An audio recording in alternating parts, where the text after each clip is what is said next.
விலகாத பிரியாத சமூகமே, அதுதானே நிரந்தர சுதந்திரமே.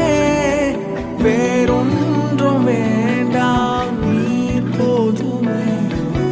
நீர் போதும், எப்போதும் நீர் போதுமே. விலகா